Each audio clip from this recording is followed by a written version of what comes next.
Welcome to Modding Today, the new series that keeps you up to date with what's going on in the modding community.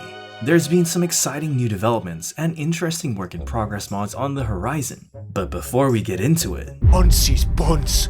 All these distractions are making it impossible for me to concentrate. How will I become an Anse if I cannot even summon my own spirit sword? Skillshare has got you covered. What is this Skillshare you speak of, huh? Skillshare is the best online learning platform with thousands of courses and classes to help you learn, explore, and discover skills from art to music. I've been watching Greg McEwen's Simple Productivity: How to Accomplish More with Less class, and it's helped me stay productive.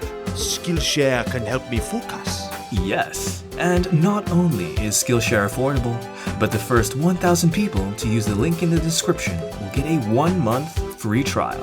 My Satakal, with this I will master the way of the sword. A few moments later.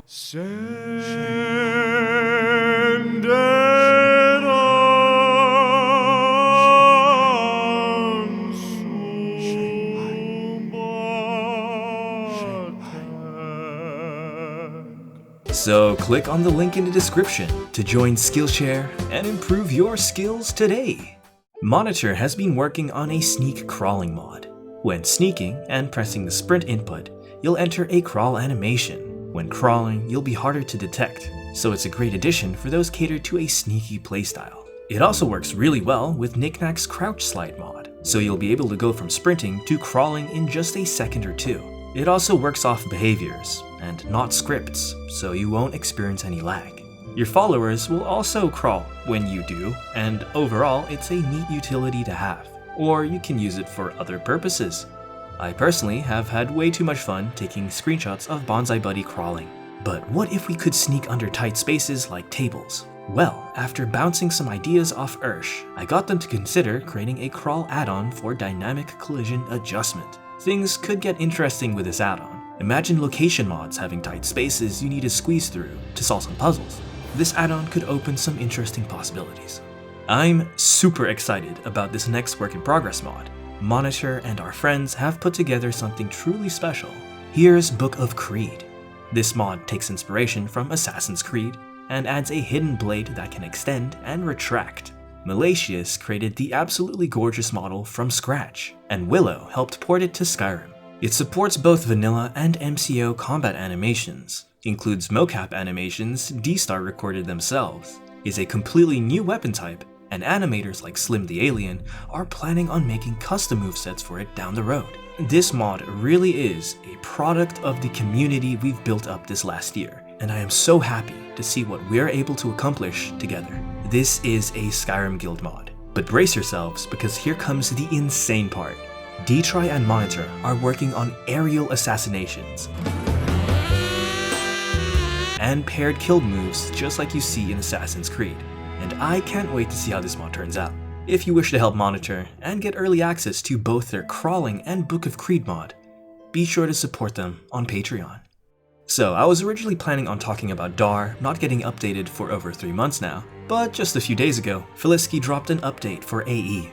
Yeah, this is some pretty big news. A lot of modders have been frustrated not being able to use DAR on AE for some time, but thankfully now they'll be able to, and my friends and I can finally stop reading comments about DAR being abandonware. Filiski has put out a statement apologizing for the late update. They're very busy these days, and have less motivation to mod right now. They still love Skyrim of course, and there are some mods they still want to create, so hopefully they find the time to get back to modding in the future.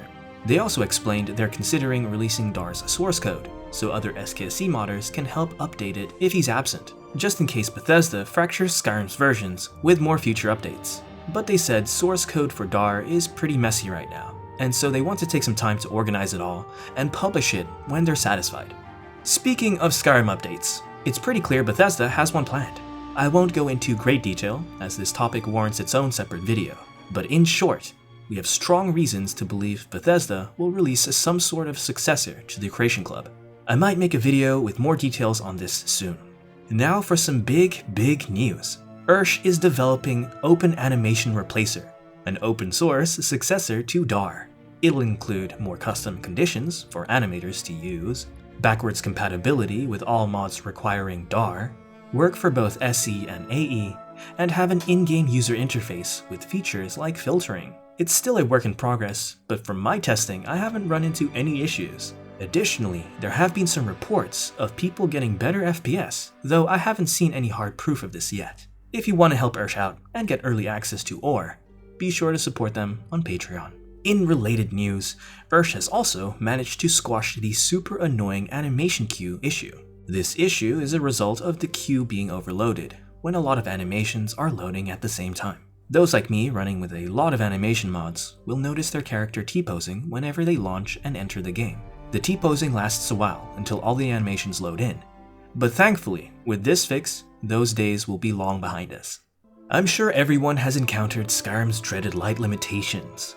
This is due to Bethesda optimizing the game for consoles back in the day, but nowadays, these limitations are pretty harsh for modded setups. The engine can't fully support meshes being affected by more than 7 point lights, which can include 4 shadow lights and 1 additional directional light. If this limitation is exceeded, flickering will occur. Players will often notice this when using a torch or candlelight, and it is incredibly jarring. Now, modders have attempted to bypass this limitation with the use of deferred lighting, like an ENB light. These particle lights are rendered by ENB and illuminate grass as well as support shadows.